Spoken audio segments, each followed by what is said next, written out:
Alright guys, welcome back. Hope you got your PJs on cause it is Tori's spooky time. Reviewing again. Thank you for viewing. Hope you got your candles on and you got your PJs on.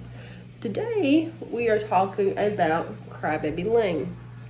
It is a folk story coming out of Raleigh, as in it could be a fact story or it could be a legend. Folk story legend. Which one of them is true? And which one of them would you actually see or actually heard of? Or does it have been stories that have been added, and then I'll just get jumbled and mumbled. As in. So, sorry for the glare. I broke my screen on my phone recently. I don't have a camera to do this stuff on, so.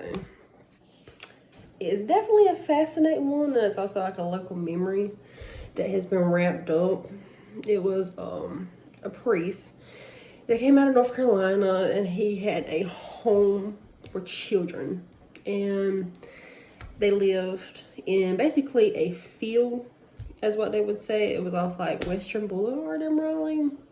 It was like outside of the Raleigh limits, but you can also consider it like Raleigh. I'd like to visit there. Who would want to visit there? I think I would want to visit there because I think that'd be pretty cool.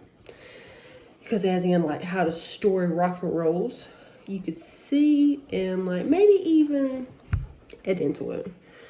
And like maybe you could even add to the folks legend. It all ended in like one tragic night in 1958, and this exactly where it got its name from. A fire broke out in the home of how everything happened. It was a dozen of boys, girls. The boys was practicing Catholic priest. They were learning how to become a priest. And when the fire broke out in that awful night, the fire spread so rapidly that while they were sleeping, when they finally woke up to realize it, it was too late.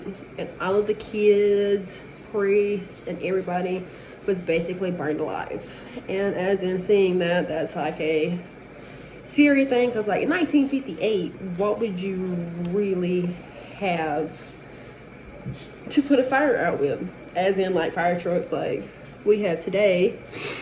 We can compare some of them, as in like fire trucks today. Fire trucks in like is a whole moderate thing.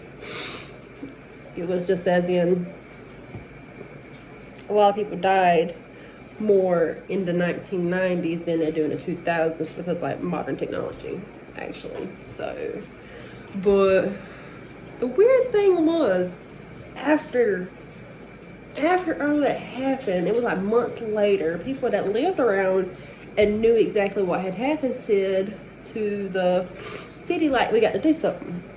Why? Because there was still a smell of fire. But that wasn't the only thing that was there. Think about it. As in, like, if you go to a house fire, like, not everybody does that, but, and someone's inside, you can hear the screams of people, but it was still the burn, but also you got to hear the screams. And people said, too, like, months later, that's all you could hear was the kids screaming. You could still smell the burning, like, there was smoke. After the home was gone.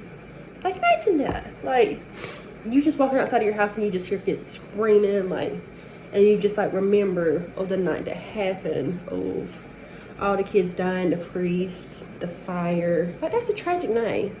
And people in the neighborhood have to relive that. So that's why they gave it a name, Crybaby Lane, because you get to hear all the kids cry. That's scary in general, but like, think of it. A folks legend, but it also could be a true story. But as in seeing, and then everything just getting wrapped and wrapped and wrapped. Would y'all actually believe that this happened, or would you think this is like an actual folks legend? Because I think this is a folks legend, but there's really no telling. Come back next time to figure it out. On Tori's Scary Stories.